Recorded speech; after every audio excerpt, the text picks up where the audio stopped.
हाँ जी, तो इस वीडियो में हम स्टैंडर्ड ग्लास लाइनिंग टेक्नोलॉजी के आईपीओ का डिटेल्ड एनालिसिस करने वाले।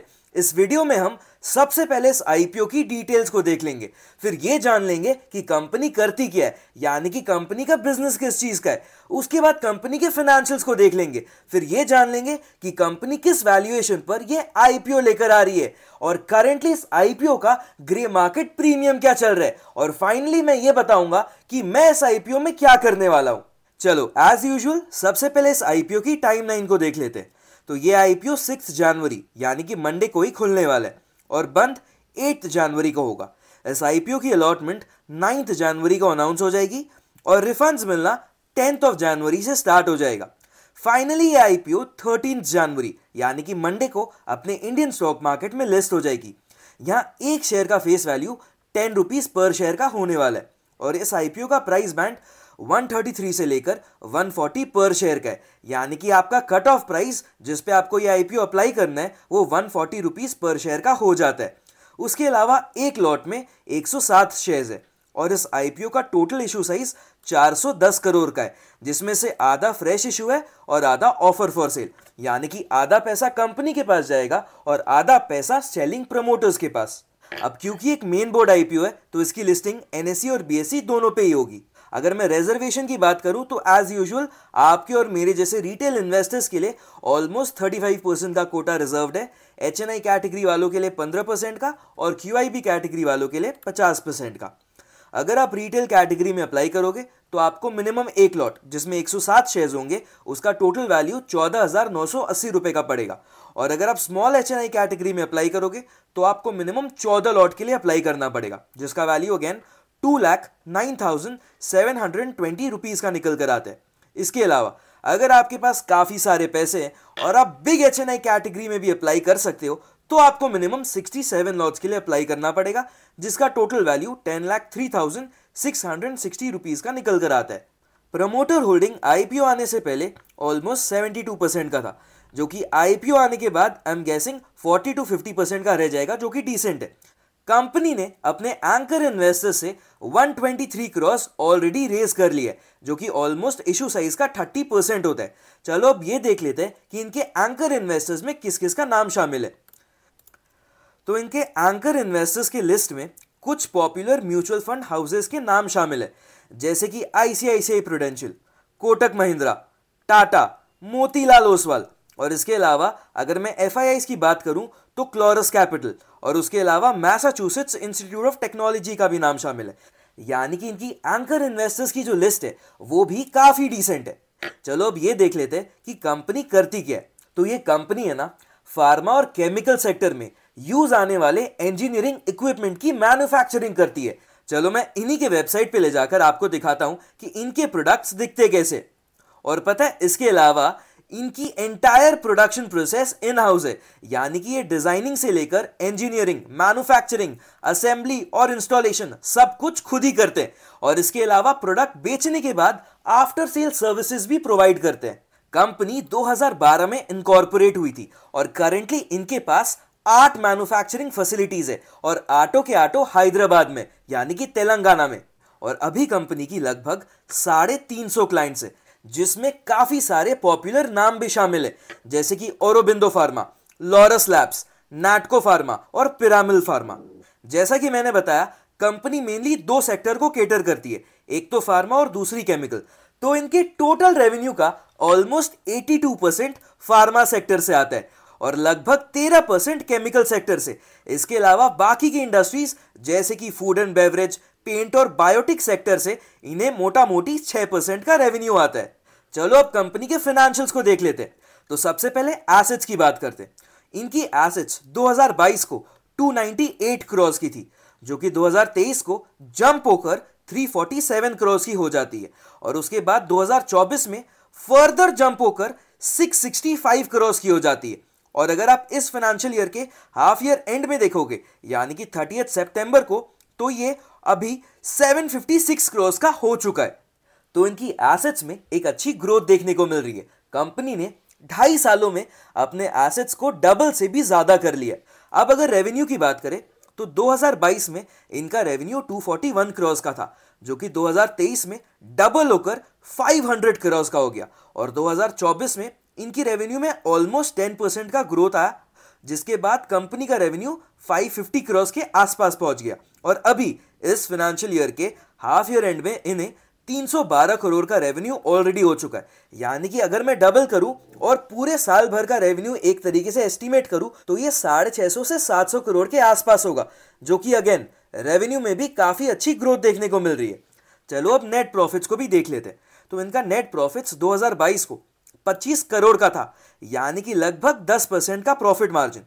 2023 में इनकी नेट प्रॉफिट 53 करोड़ की हो गई, यानी कि ऑलमोस्ट डबल से भी ज्यादा, जो कि मोटा मोटी 11% का मार्जिन निकल कर आते हैं। 2024 में इनकी नेट प्रॉफिट्स फर्दर इंक्रीज हुई और लगभग अगेन 10% का इंक्रीमेंट देखने को मिल रहा है इनके नेट प्रॉफिट्स में, लेकिन मार्जिन्स अभी भी वही 11% के आसपास चल रही है। और इस साल के फर्स्ट हाफ में इन्हें 36 करोड़ का प्रॉफिट ऑलरेडी हो चुका है। यानी कि अगेन मैं इसको भी अगर इंटू 2 करके एक एस्टिमेट निकालूं कि कंपनी लगभग साल के अंत में कितना का नेट प्रॉफिट कमा लेगी, तो ये भी करीब करीब 70 से 80 करोड़ तक होगा। और यहां भी नेट प्रॉफिट मार्जिन वही 11-12% के आसपास ही चल रहे हैं। यानी कि इनकी रेवेन्यू और प्रॉफिट्स तो ईयर ऑन ईयर बढ़ रही है और अच्छे खासे ग्रोथ रेट से बढ़ रही है, लेकिन इनकी प्रॉफिट मार्जिन में उतनी अच्छी ग्रोथ अभी तक देखने को नहीं मिल रही है।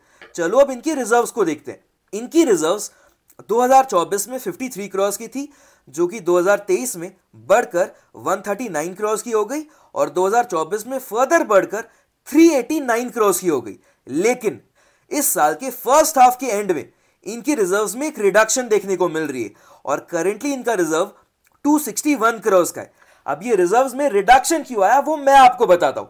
तो कंपनी ने क्या किया है, इस आईपीओ को लाने से पहले ही 130 करोड़ का डिविडेंड अनाउंस कर दिया है, जिसके कारण इनके रिजर्व्स में ये रिडक्शन देखने को मिल रही है। अब अगर हम इनकी बोरोइंग्स को देखें तो आप देखोगे कि हर साल इनका बोरोइंग्स इंक्रीज ही होता जा रहा है।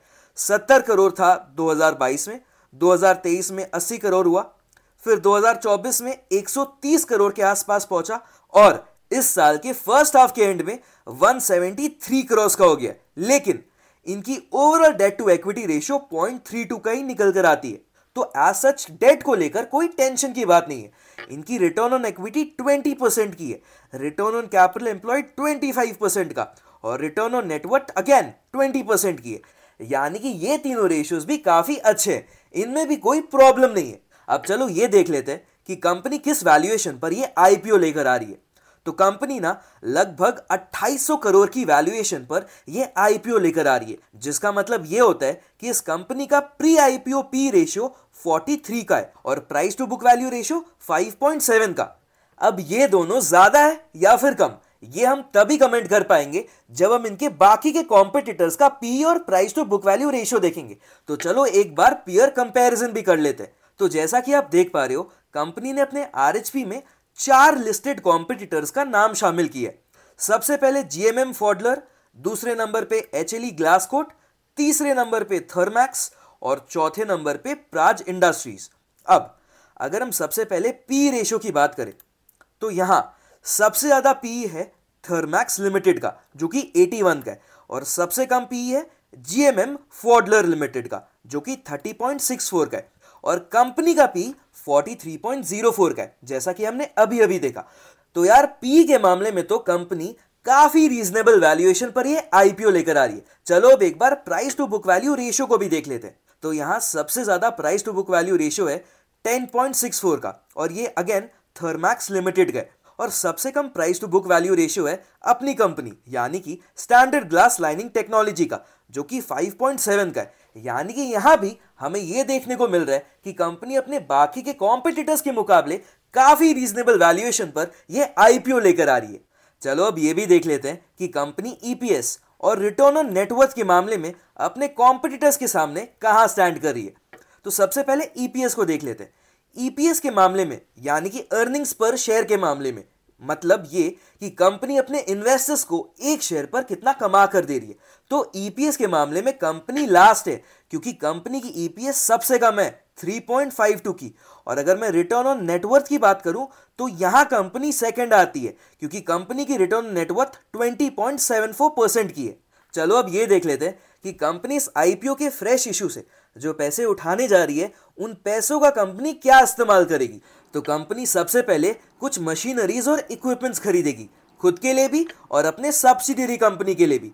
इसके अलावा कंपनी अपने और अपने सब्सिडियरी कंपनी के आउटस्टैंडिंग बोरोइंग्स को कुछ हद तक रीपे भी करेगी, जिसका मतलब ये होता है कि कंपनी को कमिंग ईयर्स में कम इंटरेस्ट देना पड़ेगा, जिसके कारण इनके नेट प्रॉफिट पे एक पॉजिटिव इंपैक्ट देखने को मिलेगा। इसके अलावा कंपनी एक्विजिशंस वगैरह करके इनऑर्गेनिक ग्रोथ भी करेगी और बचे कुचे पैसों को अपने जनरल कॉर्पोरेट पर्पस और इस आईपीओ के इशू एक्सपेंस को मीट करने के लिए यूज करेगी। चलो अब ये देख लेते हैं कि इस आईपीओ का करंट ग्रे मार्केट प्रीमियम क्या चल रहा है। तो आज के डेट में, यानी कि जिस दिन मैं वीडियो रिकॉर्ड कर रहा हूं 4 जनवरी 2025 को, इस आईपीओ का करंट ग्रे मार्केट प्रीमियम 70% के आसपास का चल रहा है। यानी कि अगर इस ग्रे मार्केट प्रीमियम के अकॉर्डिंग एक्चुअल लिस्टिंग हो जाती है तो रिटेल कैटेगरी वालों को ऑलमोस्ट 10,000 का और स्मॉल एचएनआई कैटेगरी वालों को ऑलमोस्ट 1.5 लाख का लिस्टिंग गेन्स हो सकता है। बट ऑब्वियसली जैसा कि मैं हर वीडियो में बोलता हूं, ग्रे मार्केट प्रीमियम हमें बस एक इंडिकेशन देती है कि ये आईपीओ कहां खुल सकता है। अब एक्चुअल में ये हो सकता है कि आईपीओ इससे भी ऊपर खुले या फिर इससे भी नीचे, तो ये बात ध्यान में रखना। फाइनली अब बात कर लेते हैं कि मैं इस आईपीओ में क्या करने वाला हूं। तो देखो, सेक्टर तो काफी बढ़िया है। इनफैक्ट इनके जो कस्टमर्स हैं वो सनशाइन इंडस्ट्रीज को बिलोंग करते हैं, यानी कि ऐसी इंडस्ट्रीज जिनकी फ्यूचर ब्राइट है। अब उनका फ्यूचर अगर ब्राइट होगा तो ऑब्वियसली कंपनी की भी फ्यूचर ब्राइट होगी। इनके रेवेन्यू और प्रॉफिट्स दोनों ही ईयर ऑन ईयर अच्छे खासे रेट से ग्रो भी कर रहे हैं।